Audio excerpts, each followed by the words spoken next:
हमारा कोशिश यही रहेगा कि वर्क पावर एनर्जी इतना अच्छा से आपको समझाएं, कभी नहीं समझोगे फिर भी आप समझें, बहुत ही बेहतरीन तरीका से हम बताएंगे। आज तो ऐसे ही बस थोड़ा सा हम इसका झांकी देखें, इसका जो विस्तृत चर्चा है वो धीरे धीरे करेंगे। वर्क पावर एनर्जी आप इतना अच्छा से पढ़िएगा उतना ही अच्छा आप मार्क्स लाइएगा।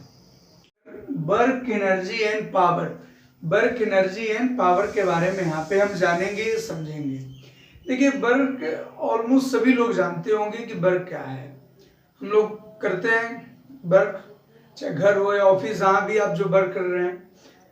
देखिए कोई भी अगर मजदूर है काम करने वाला, अगर ईंट लेकर खड़ा है, डिस्प्लेसमेंट नहीं हो रहा है, एक जगह खड़ा है, तो उसको हम फिजिक्स में वर्क नहीं मानेंगे। जब तक कि डिस्प्लेसमेंट नहीं आएगा तो वर्क फोर्स के साथ साथ डिस्प्लेसमेंट होना जरूरी है। तो वो तो खड़ा है, फोर्स तो लगा रहा है लेकिन उसका डिस्प्लेसमेंट नहीं हो रहा है, तो डिस्प्लेसमेंट होना जरूरी है। तो इसी के लिए तभी हम वर्क यहाँ पे फिजिक्स में पढ़ेंगे। ऐसे आम बोलचाल में तुम कहेंगे वर्क तो ही रहा है, वो ईंट लेकर खड़ा है, फोर्स उसका लग रहा है तो काम कर रहा है, नहीं। जब तक डिस्प्लेसमेंट नहीं आएगा तब तक वर्क नहीं होगा। तो हम जानेंगे वर्क डन। वर्क डन बहुत अच्छे से समझेंगे ताकि एनर्जी कंजर्वेशन में हम अच्छे से यूज कर सकें, समझ सकें। तो वर्क होता क्या है, स्केलर क्वांटिटी होता है। अब फिजिकल क्वांटिटी के अंतर्गत पढ़े थे, स्केलर पढ़े थे, वेक्टर पढ़े थे, टेंसर पढ़े थे, तो वो तो आप जानते हैं बेसिक बात। अब इसमें होता क्या है कि जैसे देखिए वेक्टर का इसमें बहुत यूज होगा, यहाँ पे डॉट प्रोडक्ट निकालेंगे। तो वेक्टर का जो मेनली हम पढ़ते हैं वो 3 टाइप्स में पढ़ते हैं, स्केलर, वेक्टर और टेंसर, तो वो तो आप जान रहे हैं।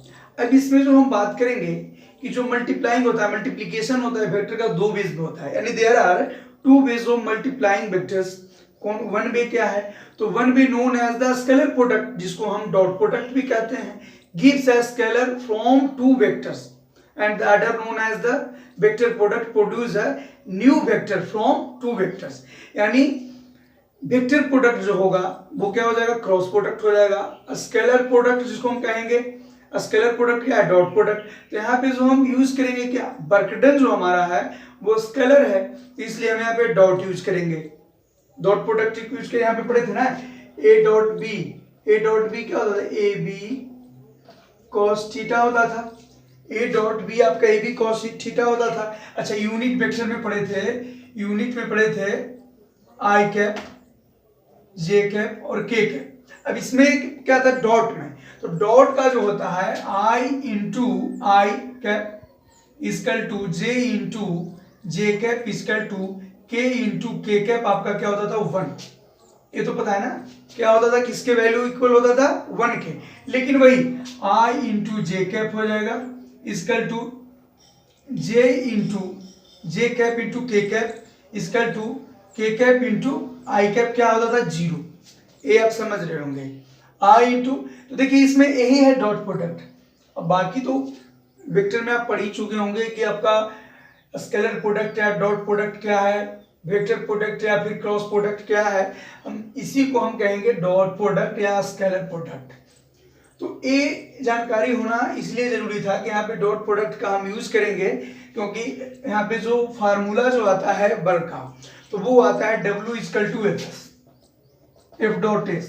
तो इसीलिए हम यहाँ आपको ये जानकारी दे दी है। एफ क्या होता है फोर्स, एस क्या है हमारा डिस्प्लेसमेंट। तो जो work F S cos theta भी होता है, यहाँ पे एंगल लेंगे देखिए एफ एस कॉस थीटा होता है। तो इसी वजह से हमने ये जानकारी आपको दिया कि जो वर्क होता है इसमें डॉट का हम यूज करेंगे, क्योंकि स्केलर है तो स्केलर तो स्केलर प्रोडक्ट आएगा, क्रॉस तो आएगा नहीं। तो देखिए होता क्या है, जैसे देखिए कोई पार्टिकल है, यहाँ पे है एक पार्टिकल, यहाँ है एक कुछ एफ लग रहा है, डिस्प्लेसमेंट हुआ, यहाँ से यहाँ गया, एक्स डिस्टेंस पे गया, ये तो फोर्स लग रहा है।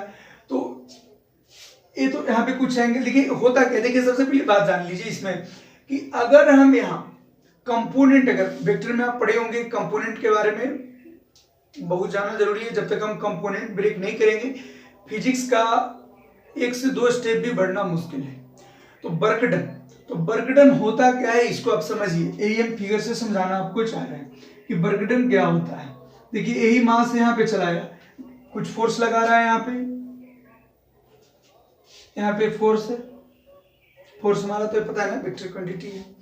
तो वर्क डन क्या है, तो work done, the work done by the force is defined to be the product of component of the force in the direction of the displacement and the magnitude of this displacement। बस यही कहानी है। तो देखिए इसका जो component है, बस होता क्या है कि जब तक आपका फोर्स, जैसे डिस्प्लेसमेंट हमने बात किया था कि वर्क होता क्या, F dot S, and displacement होना जरूरी है। तो डिस्प्लेसमेंट तो है भाई, चलिए यहाँ पे इस डायरेक्शन में गया, तो हम फोर्स तो हमारा इस डायरेक्शन ऐसे लग रहा है, तो इसको हमको क्या करना पड़ेगा, कंपोनेंट। यहाँ पे कुछ एंगल क्या है, इसे थीटा बना रहा है, तो यहाँ पे आ जाएगा एफ कॉस थीटा।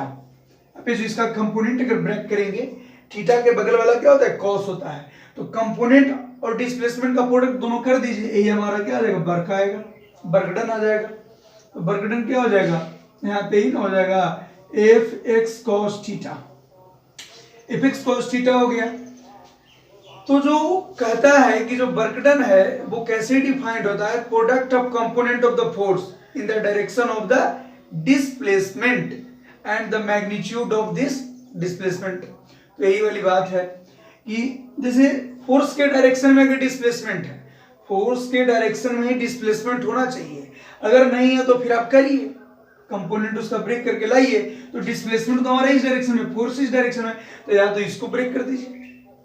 तो फोर्स के डायरेक्शन में डिस्प्लेसमेंट होना चाहिए, ये जरूरी है, तभी तो हम ब्रेक करेंगे, कंपोनेंट आएगा तब हम यहाँ जाके फार्मूला लगाते हैं। वर्क इक्वल टू क्या होता है, F S cos theta F dot S. हमने बात किया था ये क्या है, स्केलर है, तो इसलिए हम यहाँ पे क्या लगाएंगे, डॉट प्रोडक्ट लगाएंगे।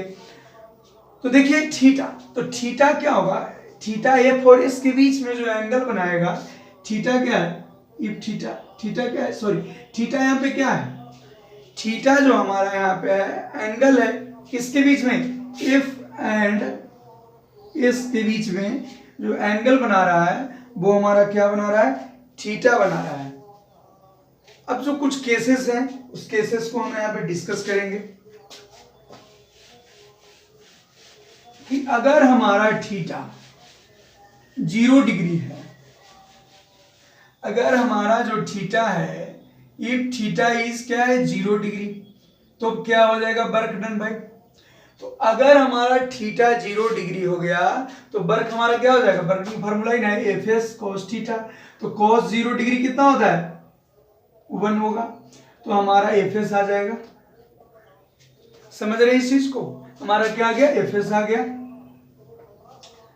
अच्छा अगर थीटा हमारा 90 डिग्री है, if theta is equal to 90 degree, तो इस पे क्या होगा, F S cos 90 degree. Cos 90 का वैल्यू क्या होता है, 0, कॉस 90 का 0 वैल्यू, तो हमारा क्या आ जाएगा 0। यहाँ पे कॉस 0 डिग्री क्या था, 1, तो इसलिए हमारा कॉस 0 डिग्री कितना था, 1, तब तो हमारा आया एफ एस। अब हम क्या करेंगे, अगर 80 डिग्री है तो if theta equal to 180 degree, तो 180 डिग्री है तो क्या होगा, तो हमारा कुछ नहीं, हम जानते हैं कि जब 180 डिग्री हमारा हो जाएगा तो वो निगेटिव हो जाएगा ना। देखिए जैसे देखिए समझिए, 0 और थीटा के बीच, 0 और 180 समझिए, अगर फोर्स इस डायरेक्शन में है, डिस्प्लेसमेंट इधर भी है, तो हमारा थीटा क्या हो जाएगा 0 डिग्री। लेकिन अगर फोर्स इस डायरेक्शन में है और डिस्प्लेसमेंट कुछ इस डायरेक्शन में है, तो हमारा कितना फॉर्म कर लेगा, 180 डिग्री फॉर्म कर लेगा। तो देखिए एक ब्लॉक है,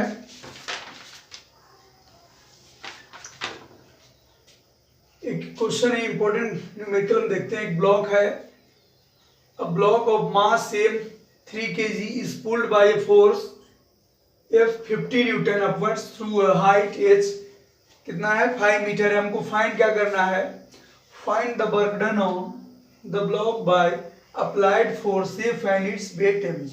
यानी एक बार तो आप अप्लाइड फोर्स के लिए निकालिए और एक बार mg के लिए निकालिए। तो F होता क्या है, क्या होता है, अभी हमने पढ़ा था, F होता क्या है, सबसे पहले इसको डायग्राम से समझिए। हमारा कह रहा है कि एक ब्लॉक है, एक ब्लॉक है मास का, कह रहा है कि 3 kg का एक ब्लॉक है, इसको खींचा जा रहा है 50 न्यूटन से अपवर्ड्स में।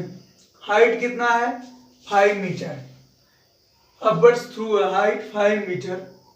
अब 5 मीटर इसका डिस्प्लेसमेंट दिया हुआ है, तो इसके लिए हमारा क्या आएगा, फोर्स हमारा जिस डायरेक्शन में डिस्प्लेसमेंट हुई उसी डायरेक्शन में है। एफ जो हमारा आ जाएगा वो क्या आ जाएगा 50 है, डिस्प्लेसमेंट हमारा कितना आ जाएगा, दोनों एक ही डायरेक्शन में, थीटा क्या हो जाएगा 0 डिग्री, इधर ही फोर्स है इधर भी डिस्प्लेसमेंट हो रहा है ना, तो थीटा हमारा हो जाएगा 0 डिग्री। तो फॉर एस हमारा कितना है, एस जो आपका दिया हुआ है 5 मीटर, तो हमारा आ जाएगा 250। अब एक बार कह रहा है कि वेट mg के लिए आप कैलकुलेट करिए, यानी mg के लिए फाइंड हमको करना है।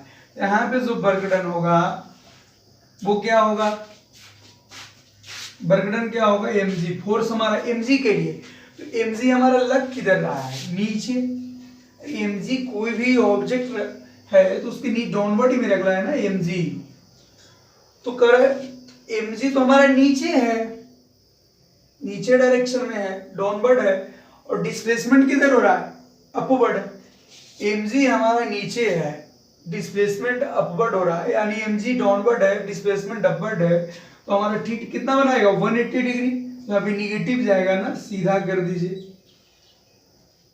अब देखिए mg कितना है, mg इंटू ये तो फोर्स आ गया, डिस्प्लेसमेंट हमारा कितना है 5,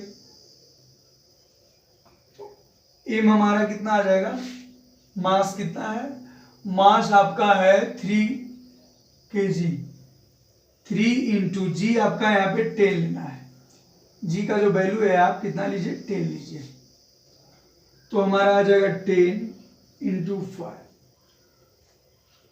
तो टोटल आ गया हमारा 150।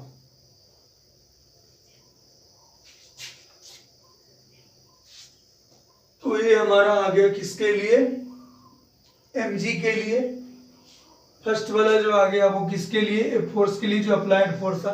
फिर से समझिए question, a block of mass m 3 kg is pulled by a force F 50 newton upwards through height is 5 metre, find the work done on the block, block पर जो वर्क डन फाइंड करना है applied force के लिए और एक बार wait mg के लिए।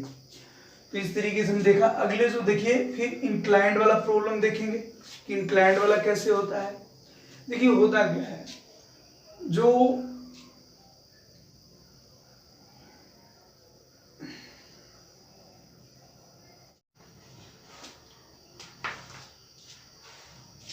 तो हमारा इस तरह से चला आएगा 150 जूल हो जाएगा, निगेटिव में, निगेटिव लिए ना, निगेटिव से लिए ना हुआ कि mg तो हमारा डाउनवर्ड होगा और जो डिस्प्लेसमेंट है वो अपवर्ड है। तो इस तरह से हमने एक इंपॉर्टेंट न्यूमेरिकल्स देखा। चलिए देखिए अगला जो हम एक इंक्लाइंड प्लेन वाले देखने वाले हैं कि इंक्लाइंड प्लेन पे कैसे होता है। देखिए इंक्लाइंड प्लेन, इस पे क्या जो यूज होगा, देखिए ये इंक्लाइंड प्लेन है, यहाँ पे ये ऑब्जेक्ट यहाँ आ गया, मान लिया यहाँ आ गया, ये एंगल थीटा है। तो आप जानते हैं कि सरफेस के परपेंडिकुलर जो है वो नॉर्मल वर्क करता है, तो ऊपर तो नॉर्मल हो गया, इसके नीचे क्या सीधे ये हमारा mg होता है ना, और ये mg cos थीटा। देखिए इस डायग्राम को आप समझिए, थीटा है, यहाँ पे कुछ म्यू फ्रिक्शन है, हमको जो कैलकुलेट करना है वो देखिए क्या कैलकुलेट करना है कि एक बार नॉर्मल के लिए वर्क डन, एक बार नॉर्मल के लिए वर्क डन और एक mg के लिए, और एक बार आप कैलकुलेट कर लीजिए फ्रिक्शन के लिए। फ्रिक्शन फोर्स म्यू लिख लिया। अब फ्रिक्शन फोर्स क्या होता है, देखिए सबसे पहले समझिए डिस्प्लेसमेंट इस डायरेक्शन में हो रहा है, नीचे आ रहा है, ए से डिस्प्लेसमेंट एस, तो हम वर्क डन इसके लिए निकालेंगे। ये तो आप समझ रहे, ए थीटा है, 90 माइनस थीटा, तो ये तो पता है ना आपका कि M G cos M G, यदि इसका कंपोनेंट लेंगे तो एम जी कॉस थीटा हो जाएगा, और इस साइड का आपका आ जाएगा एम जी साइन थीटा। ये तो आप समझ रहे हैं। अब देखिए नॉर्मल के लिए आप कैलकुलेट करते हैं, तो नॉर्मल के लिए तो नॉर्मल फोर्स तो ऊपर लग रहा है, डिस्प्लेसमेंट किधर हो रहा है, इसको हम देखिए। जो डिस्प्लेसमेंट हमारा हो रहा है वो हमारा इस डायरेक्शन में हो रहा है। आप देखिए ये ब्लॉक है, ऊपर खिसका गया नहीं ना, नीचे, तो हमारा क्या हो जाएगा, जो डिस्प्लेसमेंट हो जाएगा वो क्या हो जाएगा, जीरो हो जाएगा। इस डायरेक्शन में तो कोई डिस्प्लेसमेंट नहीं आया, तो जब उस डायरेक्शन में हमारा कोई डिस्प्लेसमेंट नहीं आया तो नॉर्मल के लिए हमारा क्या होगा, जीरो हो जाएगा। अब हम देखेंगे mg के लिए, तो हमारा mg कहां बरकर है, नीचे। mg के लिए अगर हम कैलकुलेट कर रहे होंगे तो क्या करेंगे, लगाइए।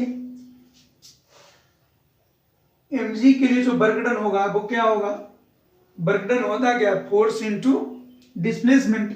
तो फोर्स कितना लग रहा है, mg, डिस्प्लेसमेंट कहां हो रहा है, इस डायरेक्शन में हो रहा है ना, तो या तो आप इसको इसमें ले लीजिए mg को, तो mg तो होगा ही, डिस्प्लेसमेंट कितना है, mg sin थीटा। इसका अगर हम कंपोनेंट इधर लेते हैं जिस डायरेक्शन में डिस्प्लेसमेंट है, तो कितना हो जाएगा, या तो फिर इसका ले लीजिए, तो वही तो बात होगा ना। तो इसका जो आ जाएगा mg sin theta into S, यानी mg s sin थीटा। ये जो आ गया आपका mg के लिए आ गया।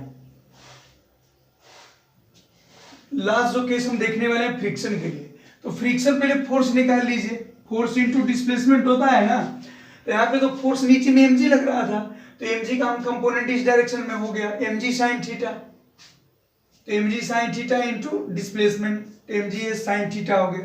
अब म्यू का जो वैल्यू होता है म्यू एन आप जानते हैं ना, म्यू इंटू एन, तो एन हमारा कितना हो जाएगा, एम इक्वल टू कितना है, mg cos थीटा। देखिए एन किसके इक्वल है, फोर्स आप लिखने आता होगा आपको, देखते होंगे कि एन इक्वल टू क्या है, mg cos थीटा है ना।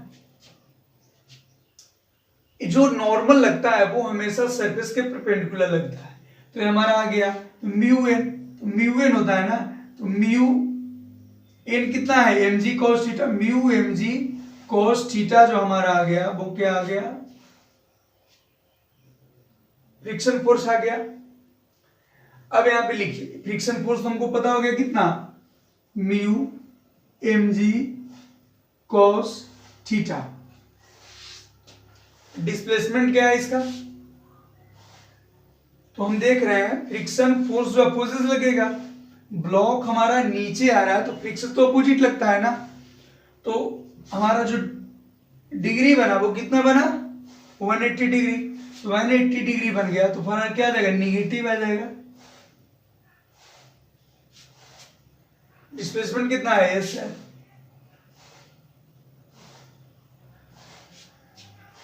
तो अब समझ गए, तीनों केस आपने समझा, एक बार नॉर्मल के लिए, एक बार mg के लिए, और एक बार फ्रिक्शन के लिए। तो नॉर्मल के लिए हमारा जीरो हो गया, क्यों बताया ना कि ऊपर तो हमारा मोशन हो नहीं रहा है अपवर्ड डायरेक्शन में, पार्टिकल तो हमारे नीचे आ रहा है, नॉर्मल हमेशा सरफेस के परपेंडिकुलर लगता है। सेकंड जो केस बना वो mg, तो mg तो हमारा नीचे है, mg हमेशा नीचे डाउनवर्ड में लगता है ना, तो इसका कंपोनेंट है mg, तो mg का कितना हो जाएगा, mg cos थीटा हो गया।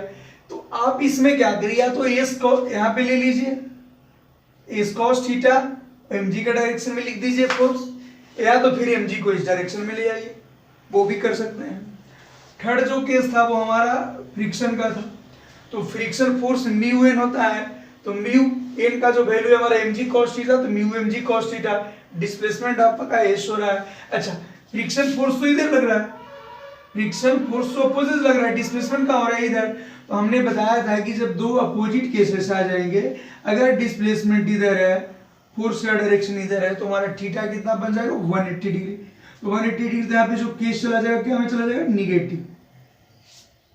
तो ये समझ गए। तो इस तरह से इंक्लाइन प्लेन का जो भी इंपॉर्टेंट मैंने जो बेसिक है यही है आपका। तो कंपोनेंट याद रखिए, फोर्स जो है वर्क डन अगर हम कैलकुलेट करेंगे तो फोर्स जो हमारा होगा इसके डिस्प्लेसमेंट के डायरेक्शन में होगा, या फिर जो भी वो डायरेक्शन हो एक होना चाहिए, फोर्स और डिस्प्लेसमेंट दोनों। अब हम फोर्स इधर लगा रहे हैं, डिस्प्लेसमेंट इधर होता है, ऐसे थोड़ी होता है, नहीं। तो वही बात है, फोर्स के डायरेक्शन में क्या होगा, डिस्प्लेसमेंट होगा।